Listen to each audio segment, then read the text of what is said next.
Well,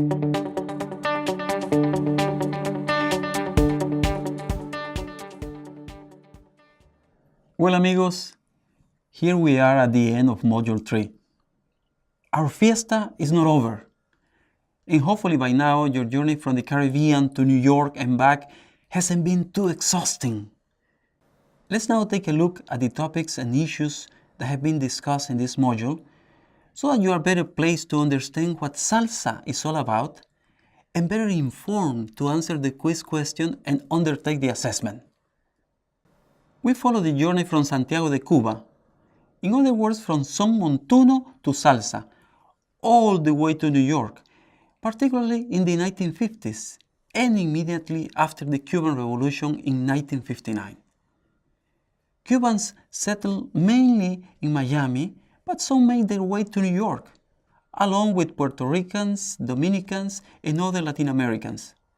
Among them, wonderful musicians who came together under the Fania label, which gave way to a new Latin sound that combined Spanish and Caribbean music with jazz. Although some musicians didn't like the name salsa, because to them it was nothing more than son montuno, the music style from Santiago de Cuba, or the word salsa was better used to describe sauce.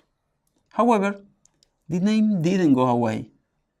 So, salsa became an industry in New York, and the musical exchange between the Caribbean and New York became richer as time went by. The media, mainly radio and TV, play a key role in this. The same goes for live performances as new salsa stars emerge. Fania, the record label, was mainly interested in dance music that combined the exoticism of Latinos in New York and their wonderful talent. But some artists stepped out of line and began dealing with issues that mattered to them, especially what had to do with Latino identity, immigration, racial and gender discrimination, and political issues in Latin America. Salsa became a lively, danceable vehicle to tackle serious issues. This created friction among the Fania ranks, so much so that Ruben Blades went solo after producing only one album with the label, the wonderful Siembra from 1978.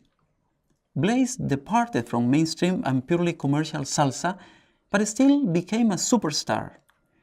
Later on, he became involved in politics. He's quick to point out that his music is not political, but that his songs are urban chronicles that speak of life and daily struggles in the city. However, some of his songs deal with clear political issues, such as political assassinations in Latin America. Politics and history became part of salsa. One of those who follow in his footsteps is our Panamanian friend Rómulo Castro, some of whose songs Ruben Blades has recorded. However, Rómulo Castro is not a salsa singer-songwriter. We'll come back to this music in the next module. Blades and Castro pay a great deal of attention to the writing of their lyrics, as they endeavor to tell personal stories which are part of history. We're no longer dealing with the individual drama of romantic bolero. What matters is the place of people in history, as we saw in Castro's music. Songs are seen as a medium to call into action or at least to reflect on bigger issues.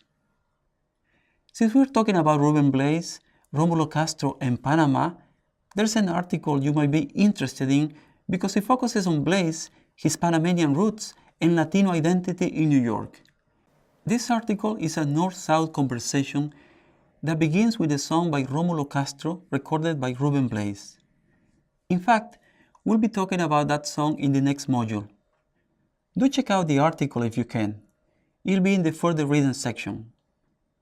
You may remember that when we talk about bolero, I mentioned that there are two types of dancing in Latin America: close dancing or slow dancing, and the other one, when couples don't touch.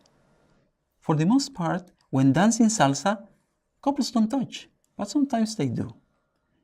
There is more physicality in salsa, a different kind of passion. But we've seen that there is more to salsa than dancing, and hopefully that'll stay with you as we move into a music style that cares a great deal about historical and political events. Two questions remain. What shirt should you wear to dance salsa?